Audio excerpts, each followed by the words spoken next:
बहू कहाँ मर गई? अंदर से आवाज़ आई। जिंदा हूँ माँ जी। तो फिर मेरी चाय क्यों अभी तक नहीं आई? कब से पूजा करके बैठी हूँ। ला रही हूँ माँ जी। बहू चाय के साथ भजिया भी ले आई। सास ने कहा तेल का खिलाकर क्या मारोगी? बहू ने कहा ठीक है माँ जी, ले जाती हूँ। सास ने कहा रहने दे, अब बना दिया है तो खा लेती हूँ। सास ने भजिया उठाई और कहा कितनी गंदी भजिया बनाई है तुमने। बहू माँ जी मुझे कपड़े धोने हैं, मैं जाती हूँ। बहू दरवाजे के पास छिपकर खड़ी हो गई। सास भजिया पर टूट पड़ी और पूरी भजिया खत्म कर दी। बहू मुस्कुराई और काम पर लग गई। दोपहर के खाने का वक्त हुआ। सास ने फिर आवाज़ लगाई, कुछ खाने को मिलेगा? बहू ने आवाज़ नहीं दी। सास फिर चिल्लाई, भूखे मारोगी क्या? बहू आई सामने, खिचड़ी रख दी। सास गुस्से से, ये क्या है? मुझे इसे नहीं खाना, इसे ले जाओ। बहू ने कहा आपको डॉक्टर ने दिन में खिचड़ी खाने को कहा है, खाना तो पड़ेगा ही। सास मुंह बनाते हुए, हाँ तू मेरी माँ बन जा। बहू फिर मुस्कुराई और चली गई। आज इनके घर पूजा थी। बहू सुबह 4 बजे से उठ गई। पहले स्नान किया, फिर फूल लाई, माला बनाई, रसोई साफ की, पकवान और भोज बनाया। सुबह के 10 बज गए। अब सास भी उठ चुकी थी। बहू अब पंडित जी के साथ भगवान के वस्त्र तैयार कर रही थी। आज ऑफिस की छुट्टी भी थी। उनके पति भी घर पे थे। पूजा शुरू हुई। सास चिल्लाती, बहू ये नहीं है, वो नहीं है। बहू दौड़ी दौड़ी आती और सब करती। अब दोपहर के 3 बज गए थे। आरती की तैयारी चल रही थी। पंडित जी ने सबको आरती के लिए बुलाया और सबके हाथों में थाली दी। जैसे ही बहू ने थाली पकड़ी, थाली हाथों से गिर पड़ी। शायद भोज बनाते हुए बहू के हाथों में तेल लगा था, जिसे वो पोंछना भूल गई थी। सारे लोग तरह तरह की बातें करने लगे। कैसी बहू है, कुछ नहीं आता, एक काम भी ठीक से नहीं कर सकती, ना जाने कैसी बहू उठा लाए, एक आरती की थाली भी संभाल नहीं सकती। उसके पति भी गुस्सा हो गए, पर सास चुप रही, कुछ नहीं कहा, बस यही बोल के छोड़ दिया, सीख रही है, सब सीख जाएगी धीरे धीरे। अब सबको खाना परोसा जाने लगा। बहू दौड़ दौड़ के खाना देती, फिर पानी लाती। करीब 70-80 लोग हो गए थे। इधर 2 नौकर और बहू अकेली, फिर भी वहाँ सारा काम बहुत ही अच्छे तरीके से करती। अब उसकी सास और कुछ आस पड़ोस के लोग खाने पर बैठे। बहू ने खाना परोसना शुरू किया। सबको खाना दे दिया गया। जैसे ही पहला निवाला सास ने खाया, तुमने नमक ठीक नहीं डाला क्या? एक काम ठीक से नहीं कर पाती, पता नहीं मेरे बाद कैसे ये घर संभालोगी? आस पड़ोस वालों को तो जानते ही हो ना साहब, वो बस बहाना ढूंढते हैं नुक्स निकालने का। फिर वो सब शुरू हो गए, ऐसा खाना है, ऐसी बहू है, ये वो वगैरह वगैरह। दिन का खाना हो चुका था। अब बहू बर्तन साफ करने नौकरों के साथ लग गई। रात में जगराता का कार्यक्रम भी रखा गया था। बहू ने भी 1-2 गीत गाने के लिए स्टेज पर चढ़ी। सास जोर से चिल्लाई, मेरी नाक मत कटा देना, गाना नहीं आता तो मत गा, वापस आ जा। बहू मुस्कुराई और गाने लगी।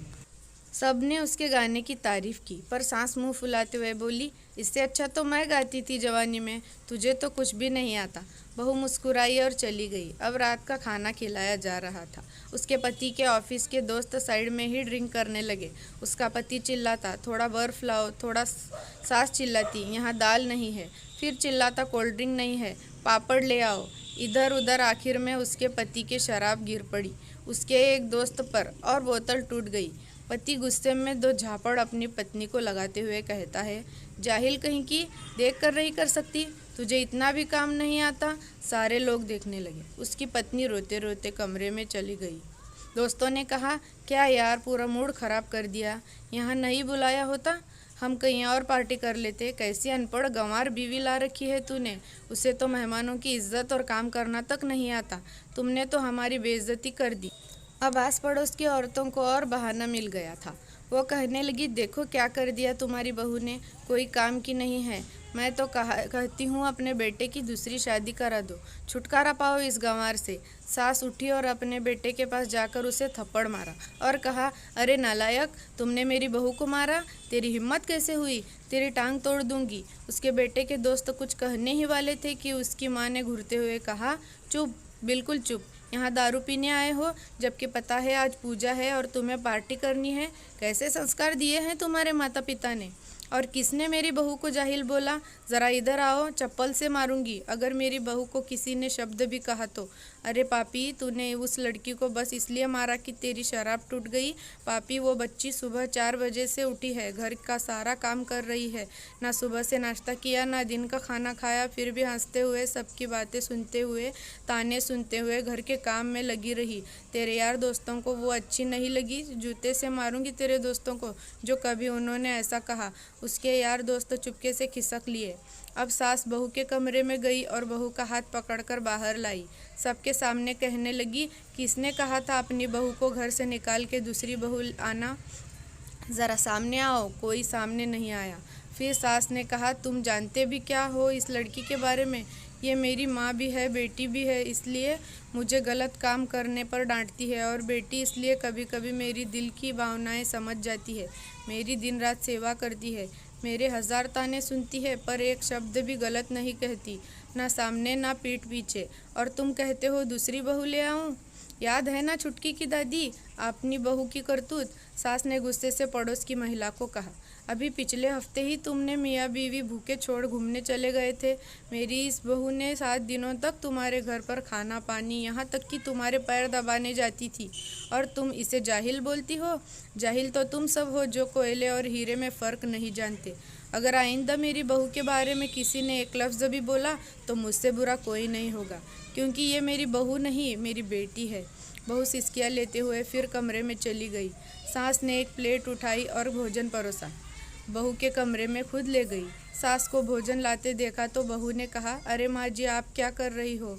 मैं खुद ले लेती। सास ने प्यार से ताना मारते हुए कहा, डर मत, इसमें जहर नहीं है, मार नहीं डालूंगी तुझे। तुझे नई सास चाहिए होगी, पर मुझे अभी भी तू ही मेरे घर की बहू चाहिए। बहू ने अपनी सास को रोते हुए गले से लगा लिया। सास भी रो दी पहली बार और कहा, चल खाना खा ले। फिर मजाक करते हुए कहा, फिर मेरे पैर दबाने चले आना, और ये ख्याल मन में मत लाना कि सास पैर बोलती है, किसी दिन मैं इसका गला दबा दूंगी, क्योंकि कभी मैं भी यही सोचती थी। दोनों खूब हंसने लगती हैं। कुछ रिश्ते बहुत मीठे होते हैं, बस बातें कड़वी होती हैं।